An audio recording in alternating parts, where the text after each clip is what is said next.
એવું કઈ ચિંતા છે કે જે તમે અમેને કહી નથી શકતા?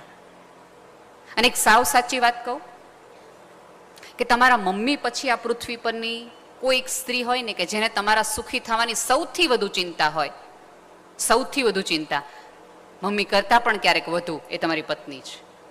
અહીંયા બેઠેલી તમામ સ્ત્રીઓ જે વ્રત કરે છે, જે પાઠ પૂજા કરે છે, એને પૂછજો કોઈ દી એને એવું એવી માટે કરીશ કે હું આજીવન જુવાન રહું?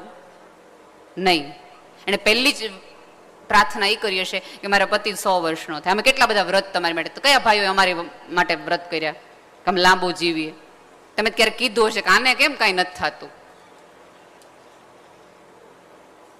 તમામે તમામ પ્રકારની પૂજાઓ છે એ તમારા સ્વાસ્થ્ય માટે, ઘરની શાંતિ માટે, તમે જે કામ કરવા જાઓ છો એમાં તમને સફળતા મળે એની માટે, તમારી સમૃદ્ધિ માટે. માં હોય ને એને તો 3 દીકરા એટલે 3 દીકરા માટે પ્રાર્થના કરવી પડે. અમારે એક જ. એટલે અમે જ્યારે બેસીએ છીએ ઈશ્વર સામે ત્યારે માત્ર તમારી સફળતા માટે જ બેસીએ છીએ. એનો અર્થ એ છે કે તમે અમને કહેવાનું રાખ્યું ને તો તમે ક્યારેય નિષ્ફળ નહીં જાઓ. થોડુંક અમારી સાથે શેર કરવાનું રાખો. અને ક્યારેક ભાઈઓ શેર એટલા માટે બહેનો નથી કરતા કારણ કે આપણે તરત જજમેન્ટલ થઈ જઈએ છીએ. તમારે તો હંમેશા આવવું જોઈએ, કોઈ દી કકડાટ જ તમારો હોય. એટલે પહેલી વારમાં નક્કી કરી નાખે છે આને સાંભળવાની ક્ષમતા જ નથી, એટલે એને કહેવાની ક્ષમતા ગુમાવી નાખે છે. એ તમને એવું કહે કે આજે ફલાણા ભાઈએ છે ને સહેજ આમ કર્યું, તો ત્યારે તમારે હજ કરવાની જોઈએ. ક્યારેક એને એવું થઈ જાય છે કે નાનો ભાઈ છે વ્યવસ્થિત નથી, એ થોડો આડી લઈને જતો રહ્યો છે, ત્યારે એક ચિંતા સાથે ઘરની વ્યક્તિ તમે છો એટલા માટે તમને એમ કે ના ના ને, ત્યારે આપણે તરત ઉલટા ઘોટે ન ચડી જવાય કે મેં તમને પહેલેથી કીધું હતું કે એવો જ છે, પણ તમને અમે હારા નહોતા લાગતા, અમે તમને એમ થતું કે તમારા ભાઈ છે એટલા માટે. એવા સમયે તમારા પતિને સંભાળો, સાંભળીને એટલું કહેવાનું રાખો કે ક્યારેક બદલાશે, થોડીક શાંતિ તો રાખો, થોડી ધીરજ તો રાખો, તો એ તમારી સલાહે લેશે. પણ અને ક્યારેક અમુક વખતે પુરુષો બધું ઘરમાં એટલા માટે નથી કહેતા કારણ કે એને એવું થાય છે કે હું એક જ ભલે ચિંતા માર્યો, તમે બધા મજા માર્યો, તમે લોકો શાંતિ માર્યો, તમને ન ખબર પડી જોઈએ કે આપણા ઉપર કેટલું દેણું છે, તમને એ ન ખબર પડી જોઈએ કે હપ્તા ભરવા માટે કેટલી મને તકલીફ પડે છે. કારણ કે ઓલું પુરુષને કીધું છે ને કે તારે ઢીલો નહીં પડવાનું, તારે હારવાનું નહીં, તારે રડવાનું નહીં, તારે આજીવન લડ્યા જ રાખવાનું. પછી લડ્યા રાખે ને એક દિવસ બ્રેઇન ના પાડી દે ને એકવાર હાર્ટ ના પાડી દે, ધડાંગ. સો બેટર કે એકબીજાના પૂરક બનો, એકબીજાને સંભળાવવાનું નહીં સાંભળવાનું શરૂ કરો. આપણે તો એકબીજાને સંભળાવવામાંથી જ ઊંચા નથી આવતા. કહી દેવું કીધે કોનું હારું થયું? આજ તમે મને કહી દીધું, ધારો કે નેહલબેન તમે જરાય હારા નથી લાગતા, તો શું થઈ જાય? ફેર શું પડે? જે લોકો એક એવી વિચારસરણીમાં માને છે ને કહી દેવું જોઈએ. અને પાછું એક જુદી એક વિચારધારાઓ છે. મારા પેટમાં મેં પાપ નહોતું, મેં સાચું હતું એ જ કીધું હતું, સાચું હતું એ જ કીધું. દરેક સાચું કહેવાની એક રીત હોય અને કહેવું જ જોઈએ દરેક સાચું, એવું જરાય જરૂરી નથી, જરાય જરૂરી નથી. અને ક્યારેક એવું બને કે તમારા પતિ ક્યાંક તમારાથી છુપાવે છે અથવા તો તમને એવું લાગે કે ખોટું બોલે છે. હું સાચે કહું છું કે તમારા પતિને ખોટું ક્યારેક એટલા માટે બોલવું પડે છે કે એમાં આપણો સ્વભાવ ક્યારેક જવાબદાર હોય છે. એમ કે મમ્મીને નહોતો ગયો એવું તમારાથી છુપાવે કે હું નહોતો ગયો. અને જો ધારો કે તમને એમ કે ગયો તો, હા તમારે ન્યા જવાનો ટાઈમ છે, અમને બહાર લઈ જવાનો ટાઈમ નથી, તમને ઘડીક વાર એવું નહોતું કે મારી દવાખાને આવું.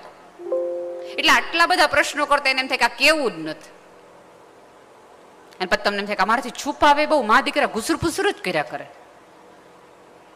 એવું કાંઈ નથી, એને કશું જ નથી છુપાવું, એને બધું જ વ્યક્ત થવું છે જો તમે અવકાશ પૂરો પાડો તો. છૂટાછેડામાં જેટલો માનો રોલ છે ને એટલોય ક્યાંક સાસુનો રોલ છે. બંને એટલા જવાબદાર છે. અને બીજી ત્રીજી સૌથી મહત્વની વાત કે હું તો બહુ જવાબદારીપૂર્વક કહું છું કે કોઈ વ્યક્તિ તમારા સંબંધ ન તોડાવી શકે જો તમે મક્કમ હો ને તો. ના સાસુ કે ના તમારી મમ્મી. તમને તમારા ઉપર વિશ્વાસ નથી, તમને તમારી આવડત ઉપર વિશ્વાસ નથી ને એટલે સંબંધો તૂટે છે.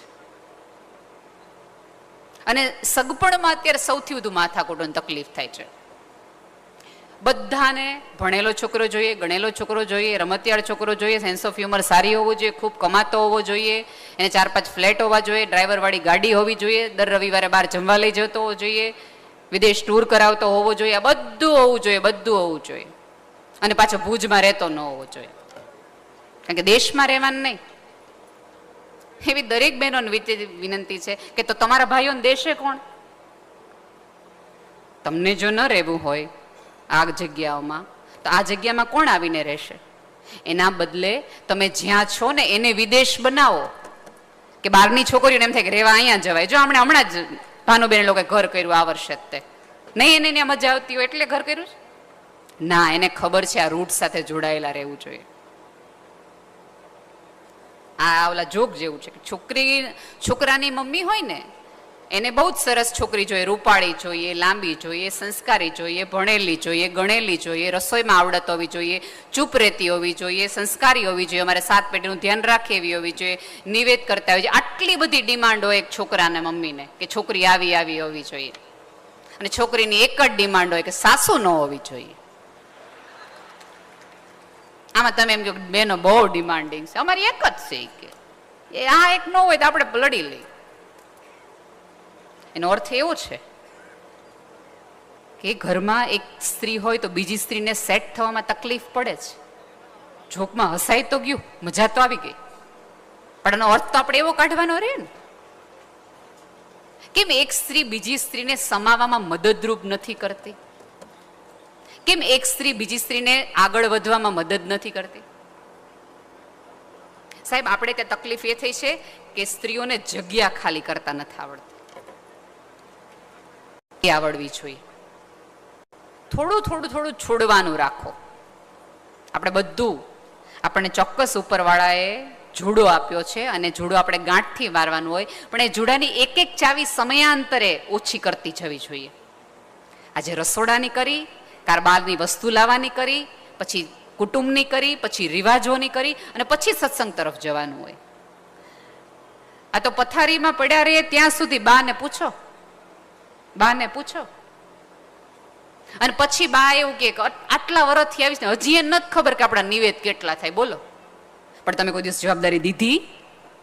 એને પાસે બેસાડીને કીધું?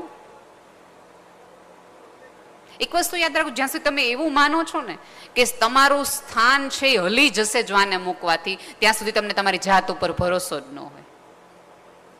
હું છેલ્લે બેસું કે પાછળની લાઈનમાં બેસું, હું નેહલ ગઢવી જોઉં, મને ગમે ત્યાં બેસાડો.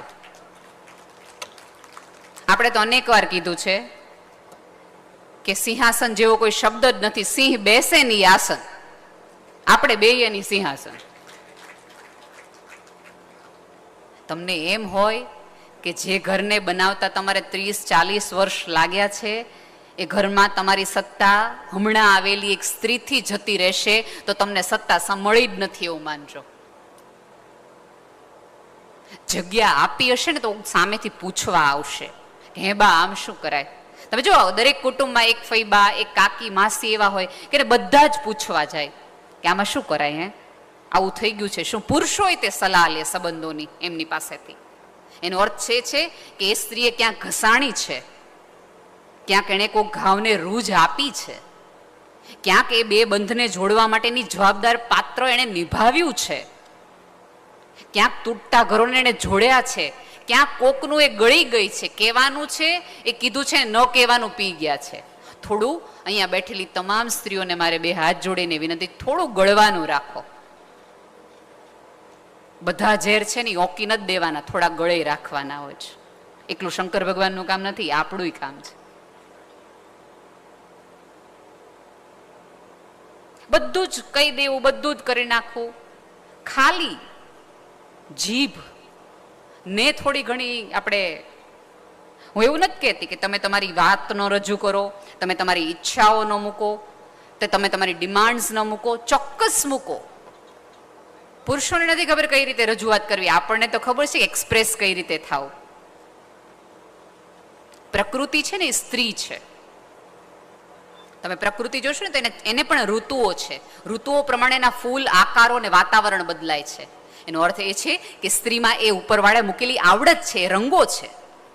કે સમયાંતરે બદલાય. સ્ત્રીની સવાર જુદી, સ્ત્રીની રાત જુદી, ફૂલોનો રંગ જુદો, ઉનાળાનો રંગ જુદો. એકનો એક આંબો 4 ઋતુમાં દરેક રંગ અલગ બનાવે, ફૂલ અલગ બનાવે. તો સ્ત્રીમાં પણ એ આવડત છે. આજ સુધી આ સભ્યતાને સ્ત્રીઓમાં રસ એટલા માટે જ પડ્યો છે કારણ કે સ્ત્રી મિસ્ટ્રી છે, સમયાંતરે રંગ આકાર સ્વરૂપ બદલાવે છે. જ્યારે એ વધારાનું બોનસ ઉપરવાળાએ પુરુષોને નથી આપ્યું. બિચારા આવ્યા તે દુને એવા ને એવા છે, ગોળ મટોળ.